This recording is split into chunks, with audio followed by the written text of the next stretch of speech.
Olá, bem-vindo você, meu querido amigo aluno, bem-vinda também você, minha querida amiga aluna. Vamos dar prosseguimento aqui ao nosso módulo de hardware, noções de hardware, com o nosso vídeo de número 4, onde nós vamos enfocar a placa-mãe.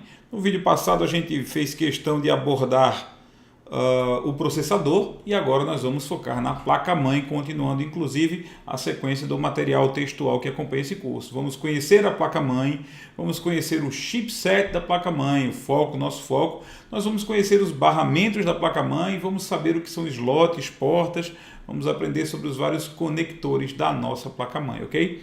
Então vamos lá, sem delongas, o que é a placa-mãe? Placa-mãe é a maior e mais importante placa de circuitos do seu computador. Sabemos que todos os demais componentes do computador são encaixados na placa-mãe porque todos os barramentos estão localizados na placa-mãe. Então a placa-mãe é a casa de todos os barramentos do computador. Na placa-mãe a gente encaixa a CPU, encaixa a memória principal, encaixa os periféricos de entrada e saída. Todos eles são encaixados na placa-mãe.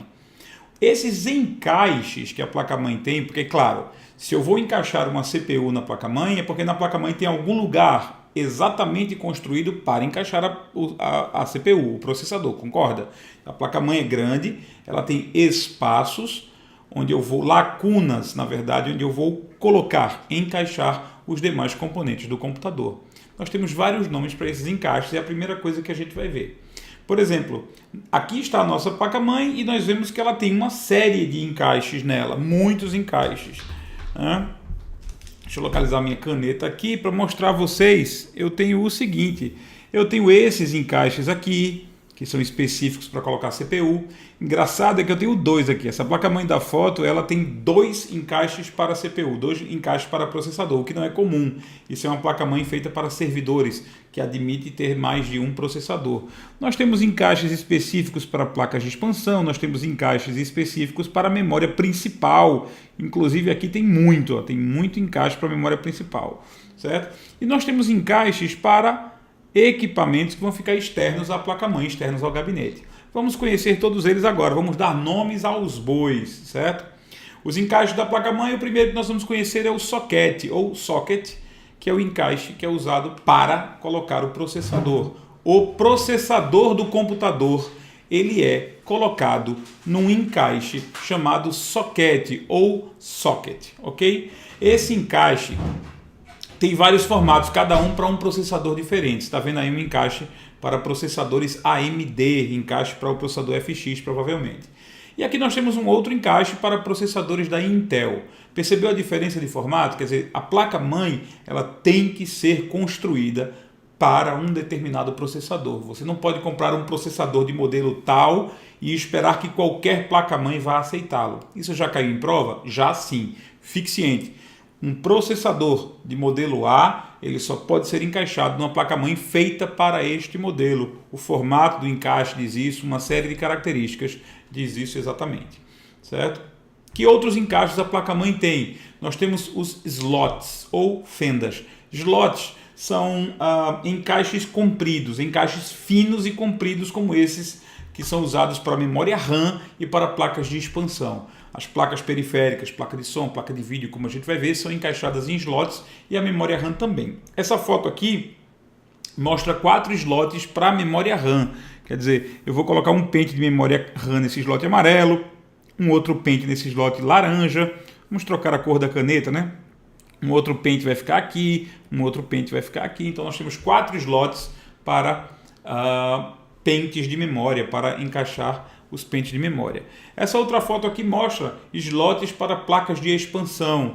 Então, se eu comprar uma placa de som, eu poderei encaixá-la aqui, por exemplo. Se eu comprar uma placa de vídeo para jogo, poderei encaixá-la aqui, por exemplo. E poderei encaixar outras placas de outros tipos de equipamentos nos demais slots que aqui estão sendo mostrados. Então, falou em slot, falou em fenda, falou em encaixe comprido, fino e comprido, certo? Outros encaixes, como as portas, são comuns em computadores, em placas-mãe. As portas são aqueles encaixes que a gente consegue ver de fora do gabinete, normalmente na parte traseira do gabinete. Então você vê, as portas estão aí, elas estão conectadas à placa-mãe, mas você consegue enxergar para elas atrás do gabinete. a placa-mãe vai ficar em pé, né? E aí esses slots, essas portas vão ficar visíveis na parte traseira do gabinete. Portanto, portas são os encaixes da placa-mãe que você encontra na parte traseira do seu gabinete. Eles são usados para conectar dispositivos externos ao computador, né? Externos ao gabinete. Por exemplo, teclado e mouse seriam conectados aqui. Nós temos aqui 2 portas USB, mais 2 portas USB, mais 4 portas USB aqui. Nós temos os encaixes para som. Nós temos aqui uma porta HDMI para ligar o monitor. Nós temos aqui duas portas RJ45 que são ligadas à placa de rede. Nós temos aqui uma porta externa ao SATA, o SATA externo. Nós temos aqui uma porta que me parece ser uma FireWire antiga. Então tudo isso aqui são portas, encaixes para periféricos externos ao gabinete, externos ao computador, ok? Vamos prosseguir. A gente vai conhecer elas, viu? Eu falei aqui rapidamente, mas não se preocupe. Nos vídeos mais adiante a gente vai conhecer que formatos são esses, o que é que eles fazem, porque isso pode vir a cair em prova, certo?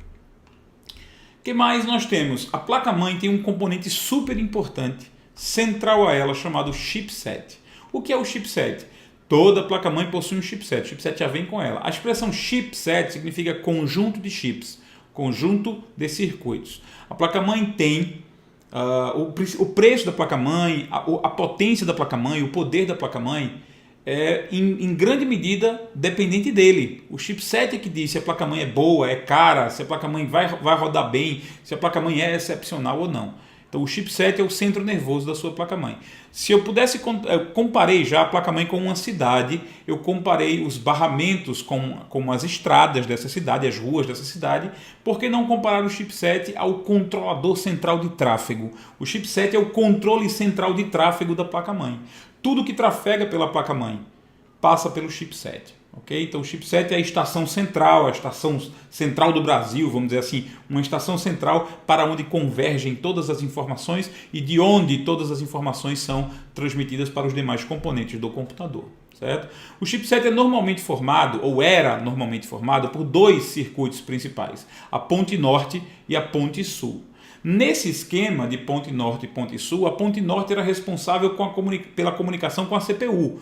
Então a CPU se ligava diretamente à ponte norte, certo? E a ponte sul era responsável pelos periféricos, por fazer a conexão com os periféricos. A ponte norte, portanto, era mais rápida, mais imponente, mais importante, e a ponte sul sempre foi um circuito secundário. É como se nós tivéssemos ponte norte, Zezé de Camargo, ponte sul, Luciano, certo? Assim, é uma dupla, com certeza, mas assim, se Luciano não entrar no show, não vai fazer muita diferença para a qualidade musical apresentada, né? Já que a voz é do Zezé de Camargo. Então, a gente vai ver aqui o desenho no nosso computador. Veja a situação.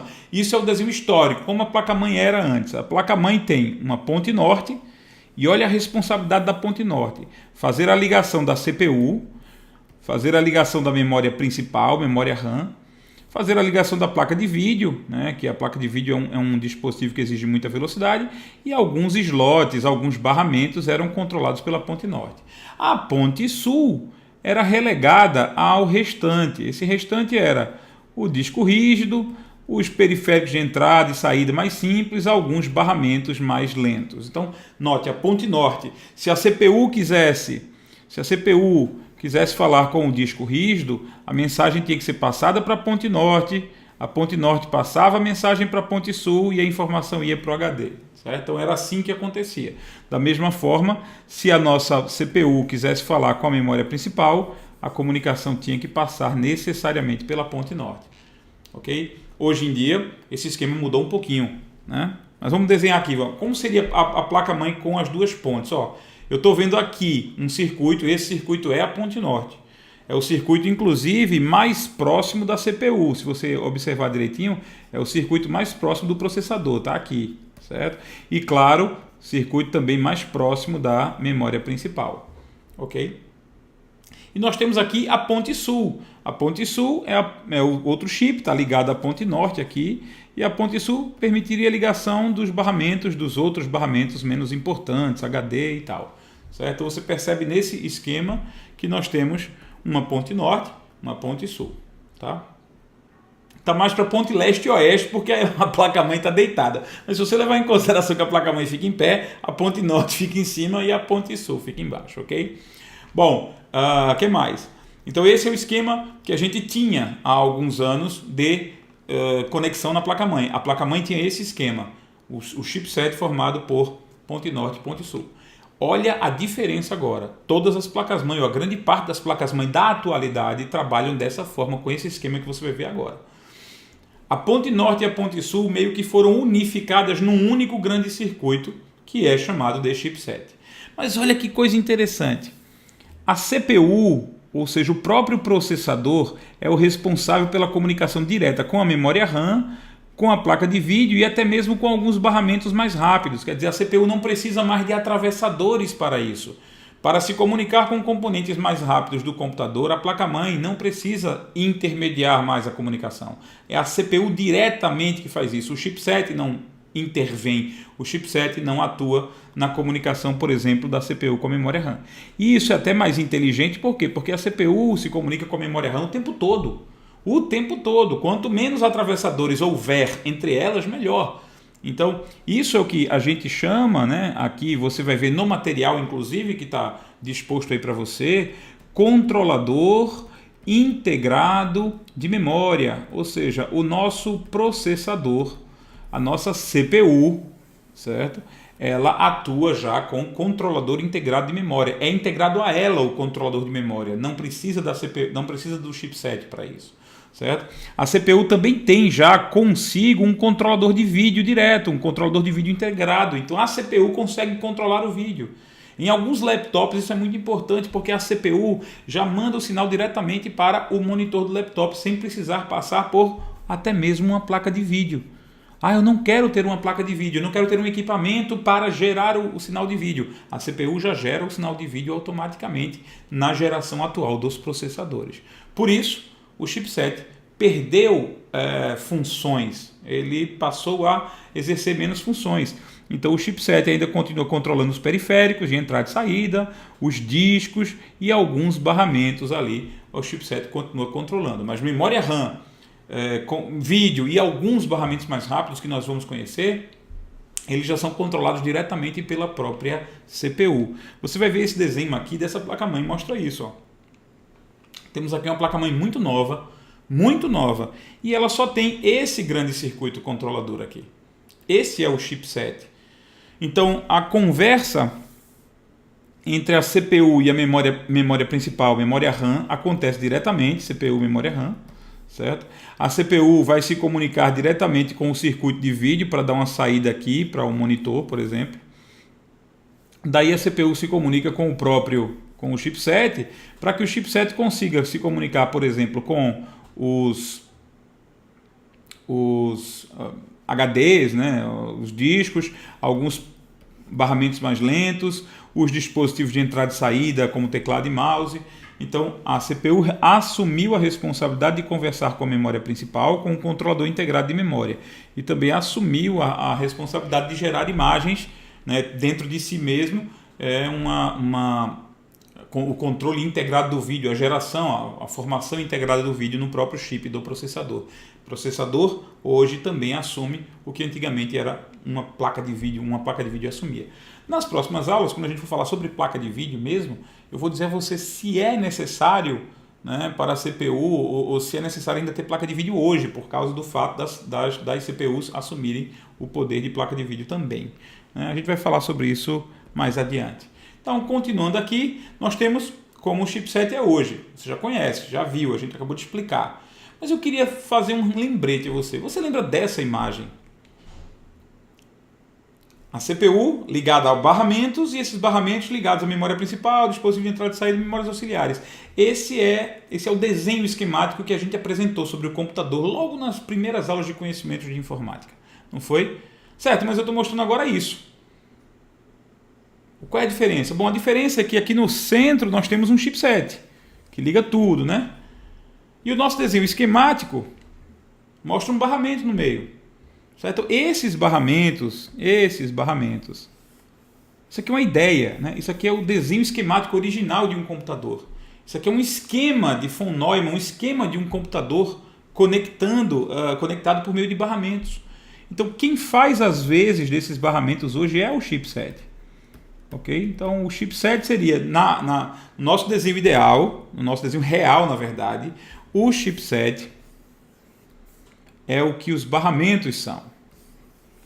Ok? Não esquece isso. Esse desenho ideal dos computadores, esse desenho ideal não é verdade. Ele é só um esquema antigo que foi hoje efetivado na pessoa, na presença do chipset, na placa-mãe. Ok? Bom, e aí nós vamos rever a nossa placa-mãe do desenho, porque justamente os barramentos estão aqui, né? Eles estão conectados. Ó. Você sai do chipset uma série de fios, uma série de conectores ou de vias de conexão que ligam, por exemplo, a CPU aqui diretamente, né? E os demais barramentos para os diversos periféricos do computador saem do nosso chipset. Nós não vemos esses barramentos na placa-mãe, nós não vemos esses fiozinhos, até vemos algumas vias desenhadas metalicamente, mas a gente não sabe dizer se são realmente os barramentos. Mas esses barramentos existem, e todos eles conectados ao centro nervoso, todos eles conectados à estação central chamada chipset, ok? Então, e no seu material de apoio? No seu material de apoio, o que é que você tem? Você vai ler no seu material de apoio, no capítulo de hardware, uma parte bem pequena que é justamente a placa-mãe, né? E os controladores integrados. Existe um tópico chamado placa-mãe, que é um pouco maior, que vai explicar sobre chipset, tudinho, e existem vários tópicos dentro dele. E existe um tópico chamado controladores integrados, que é justamente o que fala da ausência hoje da responsabilidade do chipset em falar com a memória principal e em falar com o vídeo, deixando isso a cargo da CPU, certo? E também no nosso material de apoio, as questões propostas 11 e 12, criadas com muito carinho para que você possa ampliar o seu conhecimento, para que você possa testar o seu conhecimento. As questões propostas 11 e 12, elas falam sobre placa-mãe, chipset, esses assuntos que a gente acabou de ver no nosso vídeo. Com isso, eu me despeço mais uma vez, agradeço a sua participação, agradeço a sua confiança. A gente vai se ver no próximo vídeo. O nosso próximo vídeo já fala de memória, tá? Então nós vamos começar já no próximo vídeo esse assunto muito interessante também. Fica com Deus, até o nosso próximo vídeo.